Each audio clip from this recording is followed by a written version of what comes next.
Gas? 2 दिन से भैया परेशान है, गैस नहीं मिल पा रहा है। 2 दिन से लगातार लाइन लगा रहे हैं, रात भर यहाँ। Hi everyone, I am here to inform you what's happening right now in the world and also what's the impact in India. What we have to do now. Like first of all, we are aware about war, America and Iran.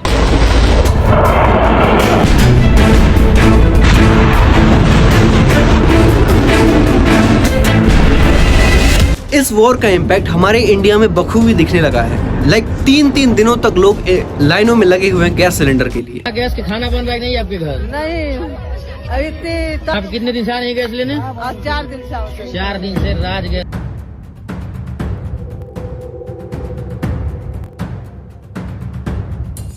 और इसका सबसे बड़ा impact हमारे बेंगलुरु में पड़ा है। वहां पर ऑलमोस्ट सारे के सारे होटल्स क्लोज हो चुके हैं। क्यों?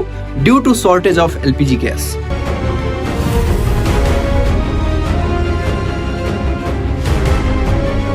सोचो, ऑलमोस्ट सारे होटल्स बंद हो चुके हैं, तो जो लोग होटल्स पे ही डिपेंड रहते हैं, लाइक बेंगलुरु में ऑलमोस्ट कॉर्पोरेट जॉब वाले जो भी हैं, वो अगर होटल्स पे डिपेंड रहते हैं, तो होटल्स अगर बंद हो गए तो वो लोग क्या कहेंगे? ये तो ऑलमोस्ट लॉकडाउन लगने वाली बात आ गई और पाकिस्तान में ऑलरेडी लग चुका है। फौरी तौर पर तमाम स्कूलों को रवां हफ्ते के आखिर से 2 हफ्तों की छुट्टियां दी जा रही हैं और हायर एजुकेशन के तमाम इदारों में फौरी तौर पर ऑनलाइन क्लासों का आगाज किया जा रहा है। हम कितना भी डिरोरा पीट ले कि हम 4th लार्जेस्ट इकोनॉमी बन गए हैं, ये हो गया है, वो हो गया है, और तो और हमारे न्यूज एंकर की बात करें तो इतना बढ़ा चढ़ा के बताते हैं ये कर लिए वो कर लिए, बट द फैक्ट इज कि हम 40 से 45 दिन भी सरवाइव ना कर पाए अगर कोई देश हमारी सहायता ना करे, हेल्प ना करे तो।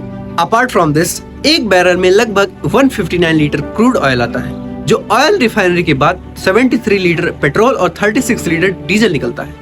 और इंडिया लगभग 88% ऑयल बाहर से इंपोर्ट करता है और इंडिया का 50% ऑयल तो हमारे ईरान के बगल से ही निकलता है, जिसको हम स्टेट ऑफ हॉर्मोज बोलते हैं, जहां से दुनिया का 20% ऑयल निकलता है।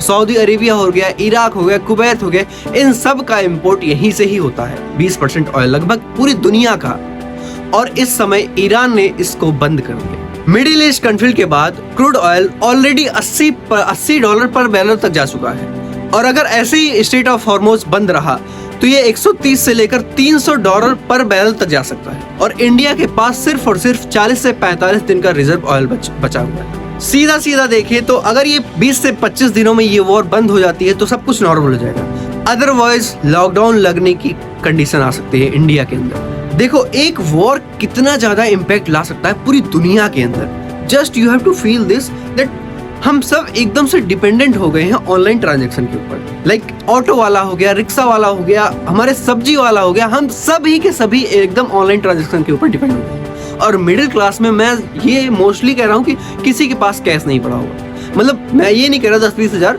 बट हाँ, मोस्टली किसी के पास कैश नहीं पड़ा है इस समय। हर चीज हम डिपेंड हो गए हैं इंटरनेट के ऊपर। हमें क्या खाना है, क्या ऑर्डर करना है, क्या लेना है, क्या पहनना है, क्या नहीं, हर एक चीज, हर ट्रांजैक्शन हमारा सिर्फ और सिर्फ ऑनलाइन पर डिपेंड हो गया है।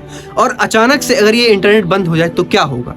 Just like state of Hormuz अभी बंद हो गया है, ईरान ने बंद कर दिया है, वहां से 50% ऑयल हमारे देश में इंपोर्ट होता है भारत के अंदर, और वहीं के अंडरग्राउंड से और फाइबर ऑप्टिक्स के थ्रू दुनिया के लगभग 37% इंटरनेट जाता है। अगर वो भी बंद हो गया तो क्या करेंगे हम? What we have to do now? अगर ये इंटरनेट बंद हुआ तो पूरे एशिया में हड़कंप मच जाएगा और इंडिया तो खुद को संभाल ही नहीं पाएगा। So just be aware all of these things और कैश रखो। इन रियलिटी हमारे पास कैश नहीं बचा हुआ है, एकदम ये रियलिटी है। So be aware all of these things. If you are new on this channel, please subscribe it. Thank you so much. जय हिंद, जय भारत।